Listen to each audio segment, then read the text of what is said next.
آج ہم عمران خان کی کتاب عمران خان پاکستان کے کچھ منتخب حصوں کو ذرا گہرائی سے دیکھ رہے ہیں۔ یہ کتاب دیکھیں تو ایک فرد کی کہانی لگتی ہے، لیکن اصل میں یہ پاکستان کی تاریخ، اس کی سیاست اور آپ کہہ لیں سماجی تانے بانے سے بہت جڑی ہوئی ہے۔ ہمارا مقصد صرف یہ نہیں کہ کہانی دہرا دیں، بلکہ کوشش یہ ہے کہ ان تحریروں میں جو اہم باتیں ہیں، جو شاید حیران کن تفصیلات ہیں یا سوچنے کے نئے زاویے ہیں، ان کو سامنے لایا جائے۔ تو چلیں شروع کرتے ہیں۔ آپ یہ آڈیو بکس تھنکس فیئر ود ایٹلس علی یوٹیوب چینل سے سن رہے ہیں۔ مزید ایسی بہترین کتابوں کو آڈیو میں سننے کے لیے ہمارا یہ چینل سبسکرائب کریں اور ویڈیو کو لائک کر کے اسے اپنے دوستوں کے ساتھ بھی شیئر کریں۔ یہ مواد AI کی مدد سے تیار کر کے آپ لوگوں تک پہنچایا جا رہا ہے۔ اس میں تلفظ اور جنس کی غلطیاں موجود ہو سکتی ہیں۔ آگاہ فرما کر شکریہ کا موقع دیں۔ جی بالکل، اور یہ حصے خاص طور پر دلچسپ اس لیے بھی ہیں کہ یہ ہمیں کئی لیولز پر ایک ساتھ لے جاتے ہیں۔ ایک طرف تو عمران خان کے اپنے ذاتی تجربات ہیں، جیسے وہ 2007 کی ایمرجنسی میں ان کی گرفتاری ہوئی، قید کاٹی، اور دوسری طرف یہی تجربات ہمیں پاکستان کی جو بنیاد ہے، نو آبادیاتی دور کی جو چھاپ رہ گئی اور قیادت کے جو مسائل ہیں، ان جیسے بڑے موضوعات پر بھی سوچنے کا موقع دیتے ہیں۔ اچھا، تو پھر وہیں سے شروع کرتے ہیں جہاں سے یہ اقتباسات ہمیں لے جا رہے ہیں، یعنی 2007 کی ایمرجنسی اور گرفتاری والا واقعہ۔ کتاب میں اس کی کافی تفصیل ہے۔ خان صاحب بتاتے ہیں کہ کیسے وہ شروع میں تو کوشش کر رہے تھے کہ گرفتاری نہ ہو، اور پولیس کا رویہ بھی وہ کہتے ہیں پہلے جیسا نہیں تھا، زیادہ سخت تھا، ایگریسو تھا، اور یہ بات بھی ان کے لیے کافی حیرانی کی تھی کہ انہیں گھر پر نظر بند نہیں کیا جا رہا بلکہ سیدھا جیل بھیجنے کے آرڈرز ہیں۔ جی، وہ چھپنے کے لیے زمان پارک میں اپنے گھر کی دیوار پھلانگ کر نکلے، پھر رشتہ داروں کے ہاں رہے، موبائل فون بھی بند رکھا، لیکن ساتھ ہی ساتھ وہ انٹرنیشنل میڈیا کو انٹرویوز بھی دے رہے تھے، ایمرجنسی کے خلاف ایک طرح سے آواز اٹھانے کے لیے۔ تو یہ چھپ کر بھی سامنے رہنے والی بات تھی۔ جی ہاں، یہ جو روپوشی کا دور تھا اس میں یہ تضاد بڑا دلچسپ ہے۔ ایک طرف گرفتاری سے بچنا، دوسری طرف میڈیا کے ذریعے اپنی بات پہنچانا۔ لیکن پھر کہانی میں ایک ٹوسٹ آتا ہے جب وہ خود فیصلہ کرتے ہیں گرفتاری دینے کا، اور وہ بھی پنجاب یونیورسٹی جا کر۔ بالکل، وہ لکھتے ہیں کہ مقصد یہ تھا کہ اسٹوڈنٹس کو متحرک کیا جائے اور انٹرنیشنل میڈیا بھی وہاں موجود ہو، لیکن یونیورسٹی پہنچے تو وہاں سامنا ہوا یونیورسٹی جمعیت الطلبہ یعنی UT کے کوئی 20-30 لوگوں سے۔ یہ طلبہ تنظیم تو کیمپس پہ اپنے اثر و رسوخ اور کبھی کبھی سخت موقف کے لیے جانی جاتی ہے۔ کتاب کے مطابق ان لوگوں کا پلان تھا کہ خان صاحب کو پکڑ کر ان کے حامیوں سمیت مار پیٹ کی جائے، لیکن وہ اکیلے پہنچ گئے تو وہ پلان، وہ کہتے ہیں، فیل ہو گیا۔ یہاں خان صاحب یونیورسٹی کیمپس پر اس خاص گروپ کے غلبے اور ایک خوف کے ماحول کا ذکر کرتے ہیں۔ وہ اسے ایک مافیا یا فاشسٹ گروپ جیسا کہتے ہیں، جو ان کے مطابق مبینہ طور پر اسلحہ بھی رکھتے تھے اور تشدد بھی کرتے تھے۔ تو یہ صورتحال تعلیمی اداروں میں جو آزادانہ بحث ہوتی ہے، اختلاف رائے کی جو گنجائش ہونی چاہیے، اس پر ایک آپ کہیں سنگین سوال اٹھاتی ہے۔ کیا علم کی جگہ پر خوف ہو سکتا ہے؟ یہ بات تو واقعی پریشان کن ہے، اور گرفتاری کے بعد پولیس انسپیکٹر کا خان صاحب کو یہ کہنا کہ اسے ڈر تھا کہ UT والے انہیں بری طرح مار پیٹ کر اس کے حوالے کریں گے، یہ تو اس خوف کو اور بھی پکا کرتا ہے۔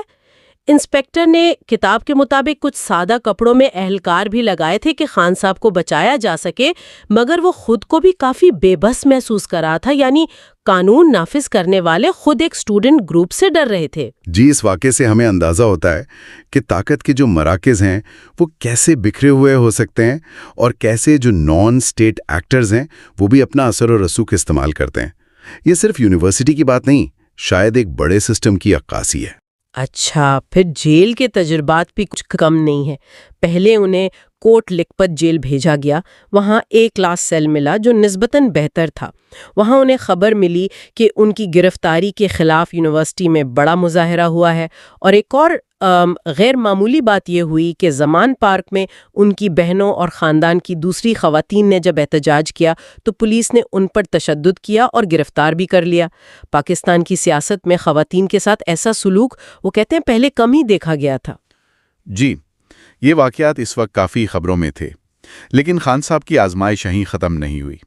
انہیں راتوں رات بتایا بھی نہیں، ایک پولیس ٹرک میں ڈالا اور 9 گھنٹے کے ایک بہت ہی تکلیف دہ سفر پر ڈیرہ غازی خان یعنی ڈی جی خان جیل منتقل کر دیا گیا۔ 9 گھنٹے ٹرک میں؟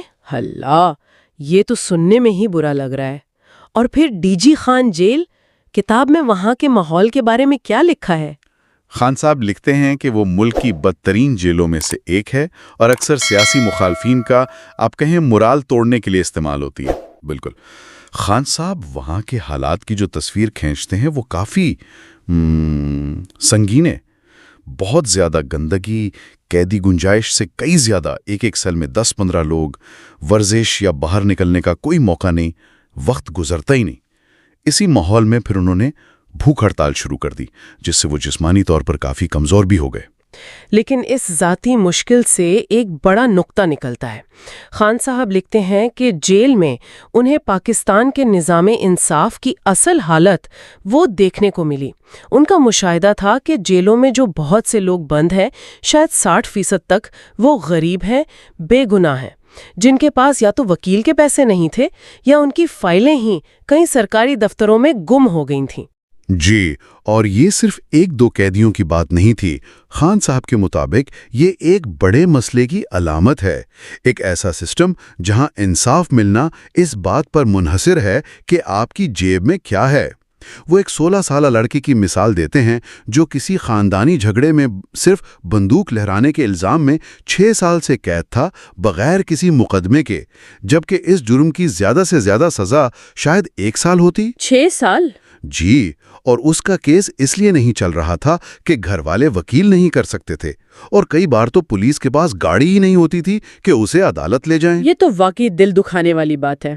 تو یہ تجربہ ان کے اس نظریے کو اور پکا کرتا ہے کہ پاکستان کے جو بنیادی مسائل ہیں ان کی جڑ قانون کی حکمرانی کا نہ ہونا ہے۔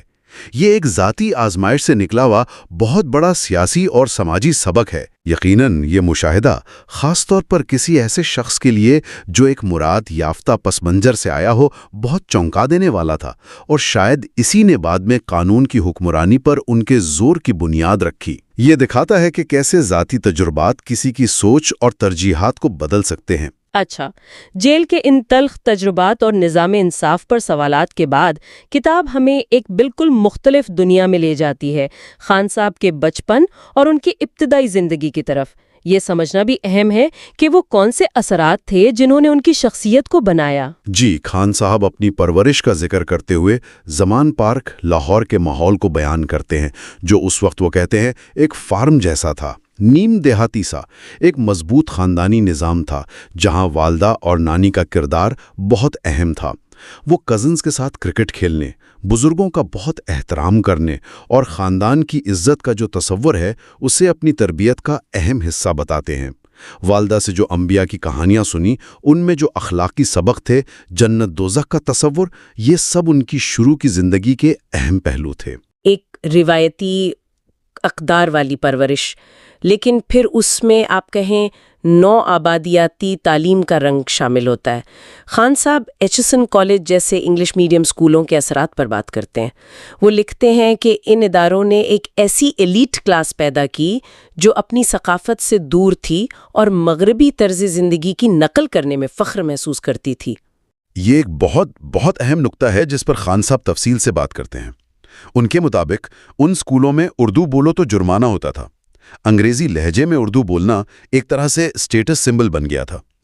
مغربی رول ماڈلز کو اپنایا گیا، جس کے لیے وہ دیسی امریکنز یا براؤن صاحب جیسی ٹرمز استعمال کرتے ہیں، یعنی وہ لوگ جو ہیں تو مقامی لیکن سوچ رہن سہن میں مغربی ہیں۔ یہاں تک کہ اپنا قومی لباس، شلوار قمیض پہننے میں بھی ایک قسم کی جھجک یا شرمندگی محسوس کی جاتی تھی۔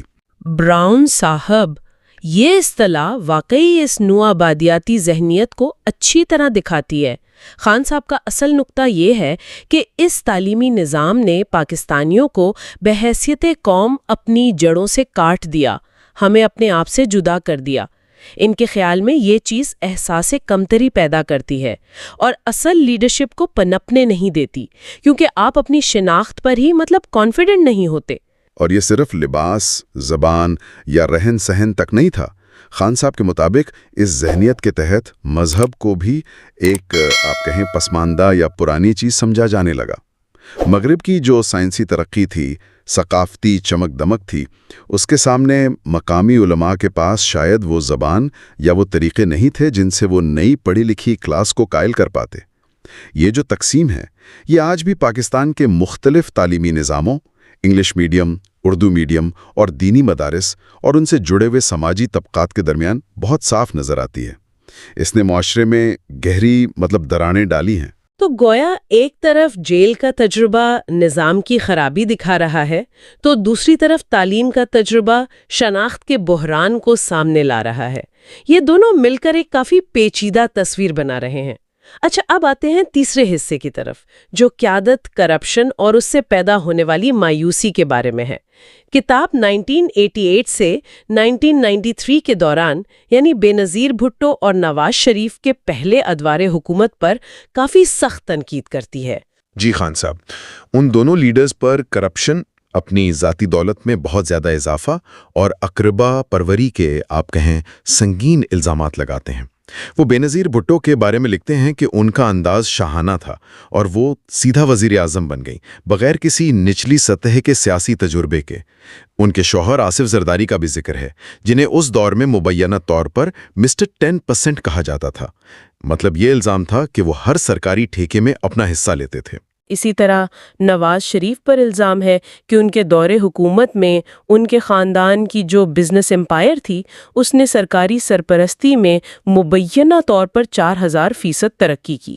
خان صاحب لکھتے ہیں کہ شریف صاحب نے سیاستدانوں کو خریدنے یا ساتھ ملانے کا فن وہ سیکھ لیا تھا، اور اسی دور میں لفافہ صحافت کا کلچر بھی وہ کہتے ہیں سامنے آیا، یعنی وہ مبینہ رواج جہاں صحافیوں کو پیسے دے کر اپنی مرضی کی خبریں لگوائی جاتی تھیں یا مخالفین کے خلاف لکھوایا جاتا تھا۔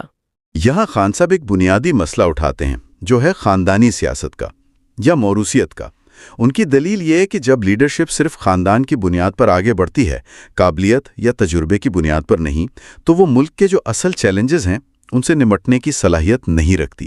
ان کے خیال میں یہ چیز جنوبی ایشیا میں حقیقی جمہوریت کے راستے میں ایک بڑی رکاوٹ ہے، کیونکہ یہ میرٹ کو پیچھے کر دیتی ہے۔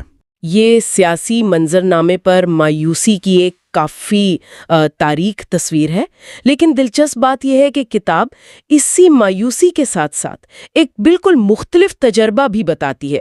شوکت خانم کینسر ہسپتال بنانے کا تجربہ، یہ جو کنٹراسٹ ہے یہ بہت نمایاں ہے۔ بالکل، ہسپتال بنانے کی جو مہم تھی وہ خان صاحب کے لیے ایک نیا دروازہ کھولنے جیسی تھی۔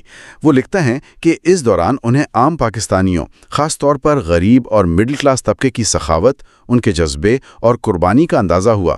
لوگ اپنی حیثیت سے بڑھ کر ڈونیشن دے رہے تھے۔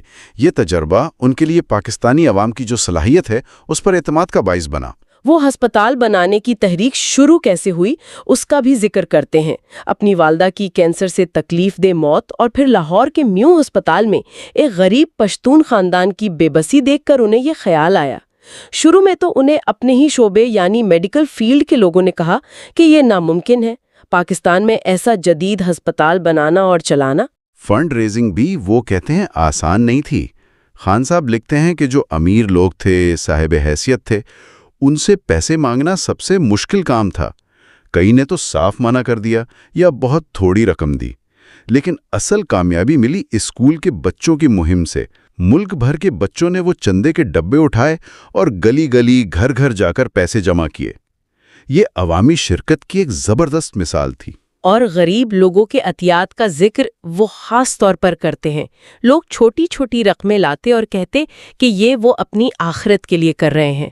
ان کا یہ یقین اور جذبہ خان صاحب کے لیے بہت متاثر کن تھا۔ تو یہیں وہ تضاد صاف نظر آتا ہے جس نے شاید انہیں سیاست میں آنے پر اب کہیں مجبور کیا۔ ایک طرف عوام کی اتنی زبردست صلاحیت اور قربانی کا جذبہ، دوسری طرف حکمران طبقے کی مبینہ نااہلی، کرپشن اور بے حسی۔ ہسپتال بنانے کے دوران انہیں سیدھی سیدھی سیاسی رکاوٹوں کا بھی سامنا کرنا پڑا، جس کا وہ ذکر کرتے ہیں۔ مثلاً بے نظیر حکومت کے دور میں ان پر مبینہ طور پر انتقامی کارروائیاں ہوئیں، سرکاری زمین کے استعمال پر کیس بنا، اور پھر ہسپتال پر ایک بم دھماکہ بھی ہوا جس میں کئی جانیں گئیں۔ خان صاحب کے مطابق ان واقعات نے انہیں یقین دلا دیا کہ سسٹم کو ٹھیک کرنے کے لیے سیاسی میدان میں آنا ضروری ہے۔ یعنی ہسپتال کا تجربہ صرف ایک فلاحی کام نہیں رہا، بلکہ یہ ان کے لیے ایک طرح سے پولیٹیکل ٹریننگ بھی بن گیا۔ اب ہم کتاب کے چوتھے اہم موضوع کی طرف آتے ہیں، جو کہ عقیدہ اور روحانی تبدیلی کا سفر ہے۔ یہ ان کی کہانی کا ایک بہت ہی ذاتی پہلو ہے۔ جی، یہ حصہ ان کی زندگی کے ایک بڑے فکری اور روحانی آپ کہیں انقلاب کو بیان کرتا ہے۔ یہ سفر شروع ہوتا ہے کرکٹ کے دنوں سے، جب وہ قسمت یا لک پر یقین رکھتے تھے، لیکن والدہ کی بیماری اور پھر وفات کے بعد ان کے ذہن میں زندگی، موت، خدا کے وجود کے بارے میں گہرے سوال اٹھے۔ وہ خدا سے مدد مانگنا شروع کرتے ہیں۔ اس سفر میں کچھ روحانی شخصیات کا اہم کردار رہا، خاص طور پہ میاں بشیر کا، جن سے ان کی ملاقاتیں ہوئیں۔ خان صاحب لکھتے ہیں کہ یہ لوگ روایتی مولویوں یا علماء سے بہت مختلف تھے۔ یہ ایک دلچسپ پہلو ہے۔ خان صاحب کے مطابق میاں بشیر جیسے لوگ ظاہری رسومات یا فقہی بحثوں پر زور دینے کے بجائے مذہب کی جو اصل روح ہے، یعنی اخلاقیات، ہمدردی، سچائی اور سب سے بڑھ کر اندرونی تبدیلی اور اللہ پر کامل یقین، اس پر توجہ دیتے تھے۔ خان صاحب ایک واقعہ بتاتے ہیں کہ میاں بشیر نے مبینہ طور پر پہلی ہی ملاقات میں وہ قرآنی آیت پہچان لی جو ان کی والدہ بیماری میں ان کے لیے پڑھا کرتی تھیں۔ میاں بشیر نے اپنی کسی بھی غیر معمولی صلاحیت، جیسے مستقبل یا ماضی کے بارے میں کچھ جان لینے کو، اپنی نہیں بلکہ اللہ کی مرضی قرار دیا۔ انہوں نے خان صاحب کو صرف نماز روزے کا حکم نہیں دیا، بلکہ ان عبادات کے پیچھے جو حکمت ہے، جو فلسفہ ہے، اسے سمجھانے کی کوشش کی، اور اس بات پر زور دیا کہ اصل تبدیلی یقین سے آتی ہے۔ اور اسی روحانی تلاش کے دوران وہ علامہ اقبال کے فلسفے سے بھی آپ کہیں گہرائی میں واقف ہوتے ہیں، خاص طور پر خودی کا تصور، یعنی اپنی ذات کو پہچاننا، اپنی صلاحیتوں پر یقین کرنا اور اپنی اقتدار پر مضبوطی سے قائم رہنا۔ اقبال کا جو پیغام ہے کہ مغربی تہذیب کی اندھی تقلید نہ کرو، اپنی تہذیبی شناخت پر فخر کرو، وہ ان کے لیے بہت اہم بن جاتا ہے۔ اقبال کا شاہین کا استعارہ، جو اپنی پرواز خود بناتا ہے اور دوسروں کے راستوں پر نہیں چلتا، وہ انہیں بہت متاثر کرتا ہے۔ یہ فکری اور روحانی تبدیلی خان صاحب کے بقول ان کی ذاتی زندگی اور کرکٹ کیریئر پر بھی بہت گہرے اثرات ڈالتی ہے۔ وہ لکھتے ہیں کہ اس تبدیلی کے بعد ان کے اندر سے ناکامی کا ڈر ختم ہو گیا۔ اسی ذہنی کیفیت نے ان کے مطابق انہیں 1992 کا ورلڈ کپ جیتنے میں مدد دی، جب ٹیم شروع میں ہارنے کے بعد تقریباً ٹورنامنٹ سے باہر ہو چکی تھی۔ یہ یقین کہ عزت اور ذلت صرف اللہ کے ہاتھ میں ہے، انہیں لوگوں کی تنقید سے اب کہیں بے نیاز کر دیتا ہے۔ یہ ایک اندرونی دریافت تھی جس کے باہر نتائج بہت بڑے نکلے۔ تو گویا جیل سے لے کر سیاست تک، شناخت کے بحران سے لے کر روحانی سفر تک، یہ کتاب ایک فرد کی کہانی کے ذریعے پاکستان کے کئی اہم پہلوؤں کو چھوتی ہے۔ اگر ہم ان تمام نکات کو سمیٹنا چاہیں تو کیا کلیدی باتیں سامنے آتی ہیں؟ میرے خیال میں چند مرکزی خیالات بہت واضح ہیں۔ پہلا، قانون کی حکمرانی کا نہ ہونا اور کمزور نظام انصاف جس کا تجربہ انہیں جیل میں ہوا۔ یہ صرف ایک انتظامی مسئلہ نہیں بلکہ یہ معاشرے میں گہری سماجی اور معاشی ناانصافی پیدا کرتا ہے۔ دوسرا، نوآبادیاتی میراث کا مسئلہ اور اس سے پیدا ہونے والا شناختی بحران، جس نے ایک ایسی ایلیٹ کلاس بنائی جو عوام اور اپنی ثقافت سے کٹ گئی اور جس نے حقیقی لیڈرشپ کو پنپنے میں رکاوٹ ڈالی۔ جی۔ اور تیسرا، سیاسی قیادت کا بحران، موروثیت، کرپشن اور میرٹ کی کمی جس نے عوام میں مایوسی پیدا کی۔ لیکن اسی مایوسی کے درمیان عوام کی اپنی صلاحیت، سخاوت اور تبدیلی کی خواہش بھی موجود ہے، جیسا کہ ہسپتال کے تجربے سے ظاہر ہوا۔ بالکل، اور ان سب کے ساتھ جڑا ہوا ہے چوتھا نقطہ، ذاتی عقیدے اور روحانیت کی طاقت، جو کسی فرد کی زندگی کے مقاصد اور اس کی سمت کو بدل سکتی ہے۔ خان صاحب کی کہانی یہ دکھاتی ہے کہ کس طرح مذہب یا روحانیت روایتی تنگ نظری سے ہٹ کر ایک متحرک قوت بن سکتی ہے جو انسان کو بڑے مقاصد کے لیے کھڑا ہونے کی ہمت دیتی ہے، چاہے اس کے لیے اسے اپنا پرانا طرز زندگی ہی کیوں نہ بدلنا پڑے۔ تو یہ کتاب آپ کہہ سکتے ہیں ذاتی تجربات کی روشنی میں پاکستان کو درپیش جو بنیادی چیلنجز ہیں، جیسے انصاف، شناخت، قیادت اور اقدار، ان کو سمجھنے کی ایک کوشش ہے۔ یہ واقعی ایک کئی پہلوؤں والی تصویر ہے۔ ان اقتباسات سے گزرنے کے بعد ایک سوال ذہن میں آتا ہے جس پر شاید مزید سوچا جا سکتا ہے۔ ضرور، کیا سوال ہے؟ سوال یہ ہے کہ کیا ایک فرد کا ذاتی سفر، اس کی تجربات، اس کی نظریاتی اور روحانی تبدیلی واقعی کسی قوم کی اجتماعی قسمت پر اثر انداز ہو سکتی ہے؟ اور عمران خان کی کہانی میں چاہے کوئی ان سے اتفاق کرے یا اختلاف، وہ کون سے سبق ہیں جو قیادت، سماجی تبدیلی کی جدوجہد اور قومی شناخت کی تلاش کے حوالے سے آج بھی اہم ہو سکتے ہیں، نہ صرف پاکستان کے لیے بلکہ شاید دوسرے معاشروں کے لیے بھی؟ یہ وہ نقطہ ہے جو یہ مطالعہ ہمارے آپ کہیں غور و فکر کے لیے چھوڑ جاتا ہے۔